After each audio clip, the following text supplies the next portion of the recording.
Zechariah 14.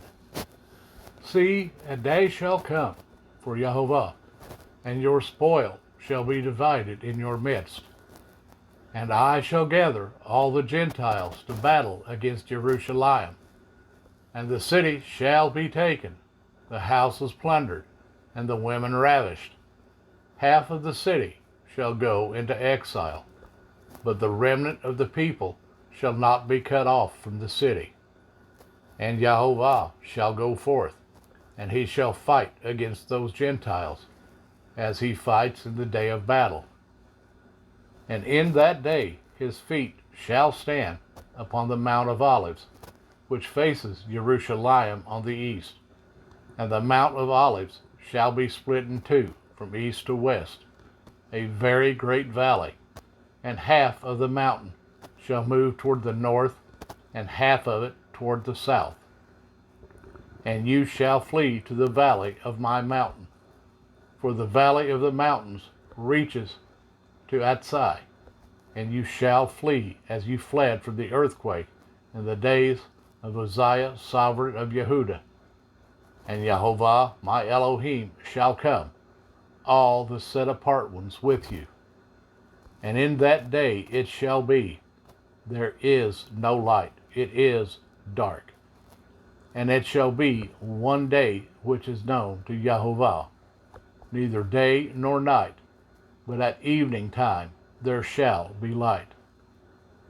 And in that day it shall be that living waters flow from Jerusalem, half of them towards the eastern sea, and half of them toward the western sea, in summer as well as in winter. And Jehovah shall be sovereign over all the earth. In that day there shall be one Jehovah, and his name one. All the land shall be changed into a desert plain, from Geba to Ramon, south of Jerusalem, and she shall be raised up and inhabited in her place, from Benjamin's gate to the place of the first gate and the corner gate, and from the tower of Hananel to the winepress of the sovereign. And they shall dwell in her, and there shall be no more utter destruction, but Jerusalem shall be safely inhabited.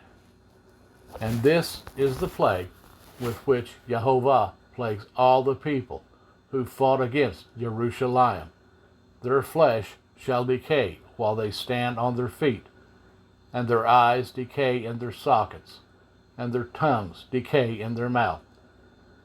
And it shall be in that day that a great confusion from Jehovah is among them, and every one of them shall seize the hand of his neighbor, and his hand rise up against his neighbor's hand.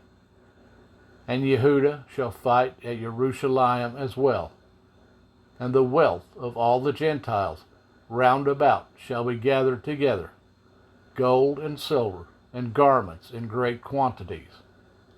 So also is the plague on the horses and the mule, on the camel and the donkey, and on all the cattle that are in those camps, as this plague. And it shall be that all who are left from all the Gentiles which came up against Jerusalem shall go up from year to year, to bow themselves to the sovereign Jehovah of hosts, and to observe the festival of booths.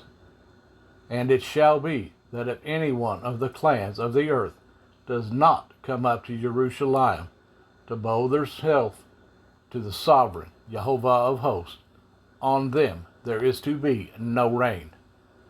And if the clan of Mitzrayim does not come up and enter in, then there is no rain. On them is the plague with which Jehovah plagues the Gentiles, who do not come up to observe the festival of booths. This is the punishment of Mitzrayim, and the punishment of all the Gentiles that do not come up to observe the festivals of booths. In that day set apart to Jehovah shall be engraved on the bells of the horses, and the pots in the house of Jehovah shall be like the bowls before the altar. and every pot in Jerusalem and Yehudah shall be set apart to Jehovah of hosts, and all those who slaughter shall come and take them and cook them.